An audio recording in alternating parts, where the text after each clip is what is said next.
नमस्कार, अपना बिहार में स्वागत है आपका। मैं हूं आपके साथ सिरांधा शेखर। तकरीबन 10 दिनों तक जिंदगी से जंग लड़ने के बाद आज बेटी हार गई।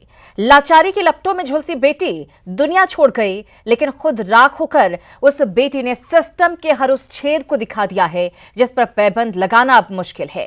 बेटियों की हिफाजत के लिए नाकाम पुलिस के खिलाफ हर आंख में आक्रोश है, लेकिन जब वो आक्रोश फूटता है तो पुलिस का क्या रवैया होता है वो भी आपको दिखाते हैं।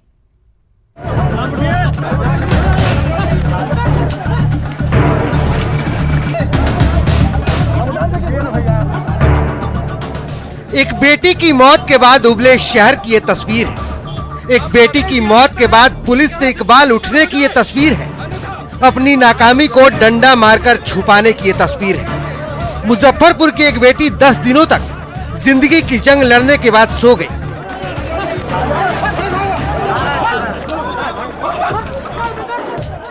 लेकिन झकझोर गई उन तमाम आत्माओं को जिनकी छाती एक बेटी की मौत पर आज फट रही है। एक बेटी की मौत पर लोगों की छाती फट रही है, लेकिन पुलिस पीठ पर डंडे बरसा रही है। पुलिस की दलील है कि जिंदा जला दी गई छात्रा की मौत के बाद शहर में बवाल हो गया। NH 28 को लोगों ने जाम कर दिया, लिहाजा 10 किलोमीटर तक गाड़ियों की कतार लग गई। समझाने बुझाने के बाद भी गुस्साए लोगों ने पुलिस पर पथराव कर दिया, जिसके बाद पुलिस ने लाठी चलानी शुरू कर दी। जो सामने आया उसकी खाल उधेड़ दी।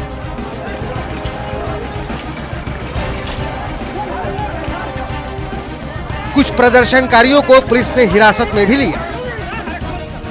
कुछ उन्हीं में से लोगों ने पथराव शुरू कर दिया पुलिस में, जिसके बाद जो है मजबूरन प्रशासन को इनको बलपूर्वक आंदोलनकारियों को नेशनल हाईवे को जो बाधित किया हुआ था उस स्थान से हटाना पड़ा। FIR भी होगी तब थाना पर? बिल्कुल, वो जो रेलेवेंट सेक्शंस के अंदर FIR भी होगी जिन लोगों को कस्टडी में लिया गया।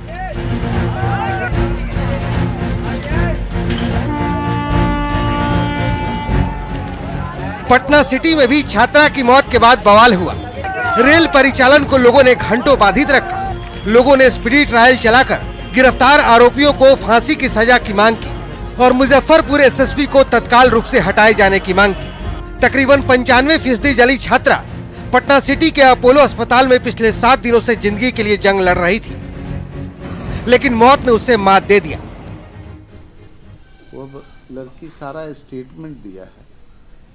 हम लोग भी उस स्टेटमेंट पर दुखी प्रशासन पर दबाव डाले। हालांकि वो अपराधी जो है वो पकड़ा गया है, एक सरेंडर पकड़ा गया है। उस पर कार्रवाई मुजफ्फरपुर की पुलिस प्रशासन कर रही है। निदान सजा है और उसको ऐसे लोगों को सख्त से सख्त सजा जब तक हम सरकार लोग नहीं देंगे तो यह घटनाएं जो है अपराधियों का मनोबल बढ़ा रहा है। बेटियों के खिलाफ हो रही दरिंदगी के खिलाफ इस वक्त देश उबल रहा है। सरकार और सिस्टम को भी इसका अंदाजा है। लिहाजा बिहार सरकार के नगर विकास मंत्री, जो मुजफ्फरपुर से विधायक भी हैं, उन्होंने भरोसा दिलाया है कि दोषियों को 1 महीने में सरकार सजा दिलाएगी। मुजफ्फरपुर की एक बेटी ने खुद सोकर सिस्टम को जगा दिया है, दिखा दिया है व्यवस्था के हर उस छेद को जिसकी वजह से बेटियां हैवानियत की बलि चढ़ रही हैं। लोगों की आंखों में आक्रोश लाजमी है इस तरह की घटनाओं के बाद, क्योंकि भारत में हर 6 घंटे में एक महिला रेप की शिकार बनती है। नाकाम होने पर दरिंदे बेटियों को आग के हवाले कर देते हैं, जैसा कि मुजफ्फरपुर की बेटी के साथ हुआ। हैरानी की बात है कि जिस पुलिस ने 5 बार शिकायतों को अनसुना किया, वो पुलिस बेटियों के लिए आवाज उठाने वालों के खिलाफ डंडे बरसाती है। कोई पढ़ने नहीं दिया, सिर्फ इसे लड़का था विदेश से। सर, हम अपने तरफ से पुलिस को भी कंप्लेन किए, पुलिस मेरा कंप्लेन नहीं लिया। इसे दमंग आदमी है, इसका कंप्लेन हम नहीं ले सकते हैं। आना इस देश मेरी लाडो, मत आना लाडो इस देश, बिल्कुल मत आना। जहां की पुलिस दरिंदों की दबंगई देखकर नतमस्तक हो जाती है, जहां की पुलिस इतनी नकारी है जो 3 साल तक तुम्हारी शिकायत को अनसुनी करती रही क्योंकि वो दरिंदा दबंग है। तो कह के गई है कि मम्मी उसको छोड़ना नहीं, तुम अपना सुरक्षा करना, उसको बदला लेके जाना। फांसी दिलवा के कराना, क्योंकि उनके साथ आत्मा का शांति तब मिलेगा जब उसको सजा मिलेगी। मत आना लाडो इस देश, बिल्कुल मत आना, जहां खुद का चरित्र गंवा चुकी पुलिस तुम्हारी मौत के बाद तुम्हें चरित्रहीन घोषित करने लगी। 9 दिन मेरी बहन गुजारिश काट के मौत के बीच में कुआं से लड़के आज प्राण त्याग दिया और कह रहे हैं चरित्रहीन है। वैसे वैसे एसपी साहब को हम कभी नहीं बख्शेंगे, भगवान ऊपर वाले भी नहीं बख्शेंगे। आज वो बददुआ निकाल रहे हैं, गलत आरोप लगा रहे हैं। लाडो ना आना इस देश मेरी लाडो। जी सर, मैंने उनका ट्रेनिंग करना चाहते थे, लेकिन हमको नहीं करने दिया सर। बोला अगर तुम ट्रेनिंग करने जाओगे तो माँ को हम मार देंगे। फिर भी कुछ नहीं बोले सर, वो भी बर्दाश्त किए। मुजफ्फरपुर की ये लाडो अब इस दुनिया में नहीं रही। 10 दिनों तक मौत से जंग लड़ते लड़ते हार गई, लेकिन मरने से पहले इस लाडो के दिए बयान का एक एक शब्द बिहार पुलिस के निकम्मेपन की पूरी कहानी बयां करता है। इस लाडो की जुबान से निकली हर बात दबंगों के सामने घुटने टेक चुकी बिहार पुलिस की बानगी पेश करती है।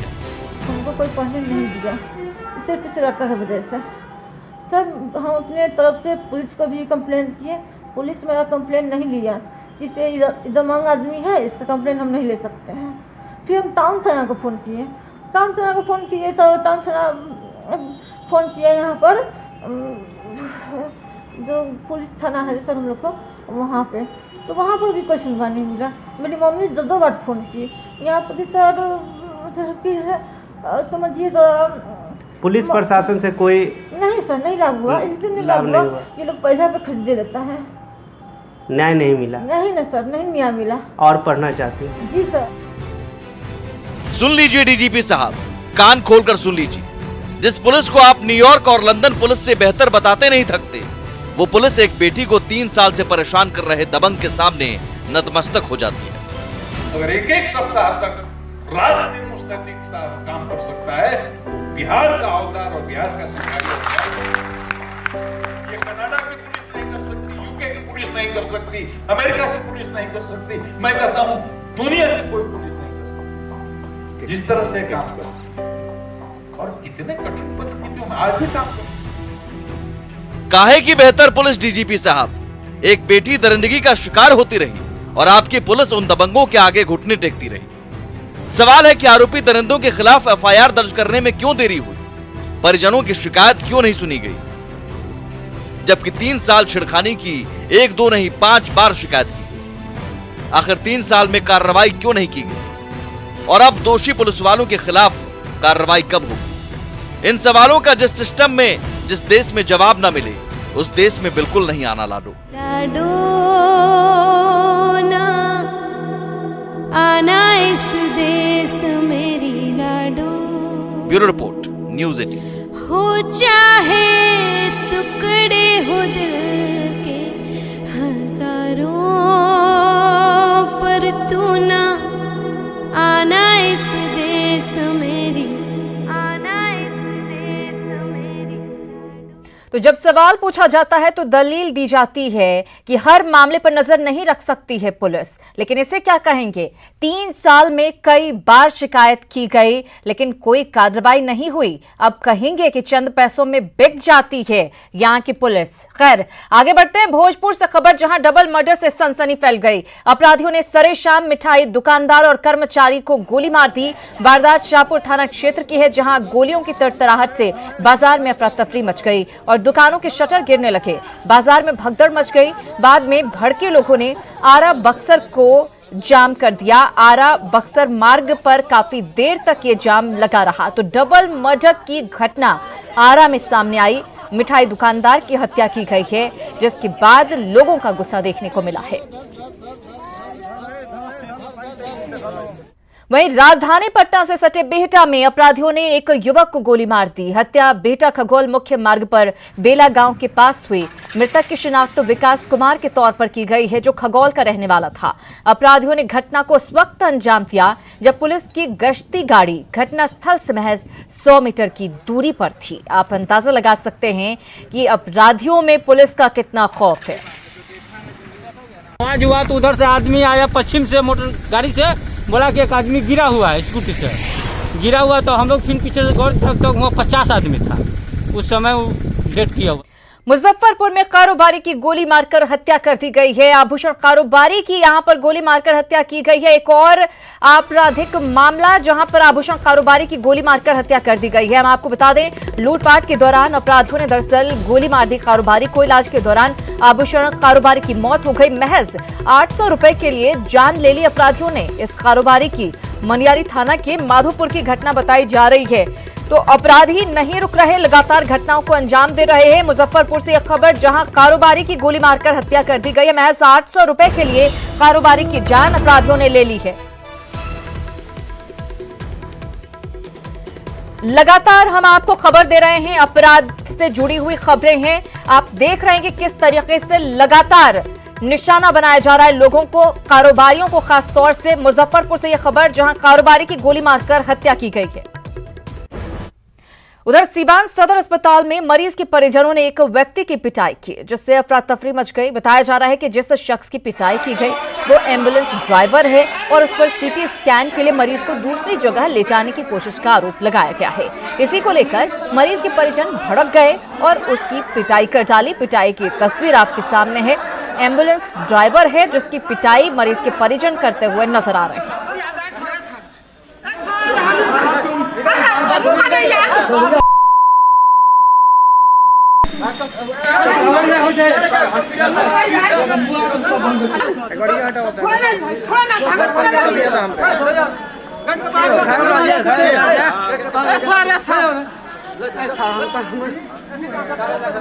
उधर मुंगेर के डीआईजी मनु महाराज के भ्रष्ट कर्मचारियों के खिलाफ बड़ी कार्रवाई उन्होंने की है। उन्होंने अपने ही दफ्तर के भ्रष्ट मुंशी और सिपाही को घूस मांगने के आरोप में कोतवाली थाने को सौंप दिया। मनु महाराज ने दोनों के खिलाफ कोतवाली थाने में एफआईआर दर्ज करवाई, जिससे भ्रष्ट पुलिस पदाधिकारियों और जवानों में हड़कंप मच गया है। और ये बात प्रथम दृष्टया सत्य पाई गई और मेरे द्वारा कार्रवाई करवाई गई है। उनके ऊपर कांड दर्ज कर उनको जेल भेज दिया गया है। विभागीय कार्रवाई भी चल रही है। निश्चित रूप से इसमें कड़ी से कड़ी कार्रवाई होगी और ये संदेश जो है वो स्पष्ट है कि जो भी दोषी पाया जाएगा और भ्रष्टाचार के मामले में संलिप्त होगा उस पर कड़ी कार्रवाई होगी, चाहे वो जो भी हो। खबरों में आगे बढ़ेंगे। नीतीश कुमार एक बार फिर सचिवालय से बाहर कैबिनेट की मीटिंग करने जा रहे हैं। गया में होने वाली इस बैठक में कुछ बड़े फैसले लिए जाने की संभावना भी है।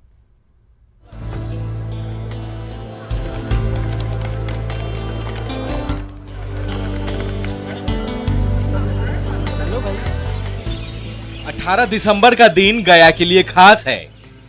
जिले में पहली बार कैबिनेट की बैठक होगी। ये पहला मौका नहीं है जब नीतीश कैबिनेट की बैठक पटना से बाहर हो रही है। इससे पहले बेगूसराय के बरबीघी गांव में कैबिनेट की बैठक हो चुकी है। नीतीश कुमार ने राजगीर में 2 बार कैबिनेट की बैठक की। वहीं एक बार गंगा में फ्लोटिंग रेस्टोरेंट में कैबिनेट की मीटिंग हो चुकी है। 18 दिसंबर की मीटिंग गया के सड़ीहरा में राज्य वानिकी संस्थान में होगी। गया पहुंचने पर नीतीश कुमार ने विष्णुपद मंदिर और महाबोधि मंदिर में पूजा की। महाबोधि मंदिर में मुख्यमंत्री ने बोधि वृक्ष के नीचे ध्यान भी लगाया। सीएम के साथ शिक्षा मंत्री भी मौजूद रहे। के सिद्धांतों को वो बहुत हद तक मानते हैं, इनके सिद्धांतों पर चलते हैं, ये सब इनकी खासियत है। तो आज आए थे, पहले भी आते रहे हैं, आगे भी आएंगे। 2 दिन तक रहेंगे? हाँ, 2 दिन रहेंगे। कैबिनेट की बैठक होगी। दोनों ही मंदिरों में मैनेजमेंट कमेटी ने सीएम का स्वागत किया। 18 दिसंबर को कैबिनेट मीटिंग के बाद 19 दिसंबर को सीएम गया में ही जल जीवन हरियाली यात्रा पर रहेंगे। न्यूज़ 18 के लिए गया से एलन लिली के साथ अरुण चौरसिया की रिपोर्ट। यात्रा के जरिए हरियाली का संदेश देने निकली सीएम नीतीश ने लोगों को जीवन के लिए जल का महत्व समझाया। 3 जिलों के दौरे के दौरान सीएम ने कई योजनाओं का उद्घाटन किया, साथ ही जल जीवन हरियाली के लिए किए जा रहे काम का निरीक्षण किया। जल जीवन हरियाली यात्रा पर निकले सीएम नीतीश कुमार ने 3 जिलों का दौरा किया। शुरुआत कैमूर से हुई, जिसके बाद नीतीश रोहतास और औरंगाबाद गए। सीएम ने जलवायु परिवर्तन पर चिंता जाहिर करते हुए इससे निपटने के उपायों के बारे में बताया। साथ ही लोगों से 19 जनवरी की मानव श्रृंखला में शामिल होने की अपील की। ये जल जीवन हरियाली अभियान, इसके पक्ष में जागृति पैदा करने के लिए ये मानव श्रृंखला फिर बनेगी 19 जनवरी को, रविवार का दिन। आप सबसे आग्रह करेंगे कि सब लोग इस मानव श्रृंखला में भी हिस्सा लीजिए और जल जीवन हरियाली अभियान के लिए और जो पहले हम लोगों ने किया शराबबंदी और नशा मुक्ति के पक्ष में, दहेज प्रथा और बाल विवाह के खिलाफ, उन सब चीजों को भी इसके साथ जोड़ करके हम लोग ये बड़ा मानव श्रृंखला, और इस बार लक्ष्य है कि 16,000 किलोमीटर से भी ज्यादा लंबा मानव श्रृंखला बने। इस बार 16,000 किलोमीटर लंबी श्रृंखला बनाने का लक्ष्य रखा गया है। कैमूर के बाद सीएम रोहतास के दिनारा गए, जहां उन्होंने तालाब के सौंदर्यीकरण का जायजा लिया और पुराने कुएं के जीर्णोद्धार का निरीक्षण भी किया। साथ ही एक स्कूल में लगे रेन वाटर हार्वेस्टिंग सिस्टम को भी देखा। मुख्यमंत्री का अगला पड़ाव औरंगाबाद रहा, जहां के चिल्हकी गांव में स्ट्रॉबेरी की खेती का जायजा लिया। 18 दिसंबर को सीएम नवादा, जहानाबाद और अरवल जाएंगे, जबकि 19 दिसंबर को गया का दौरा होगा। न्यूज 18 के लिए कैमूर से अमित सिंह और प्रमोद के साथ रोहतास से अजीत और औरंगाबाद से संजय सिन्हा की रिपोर्ट।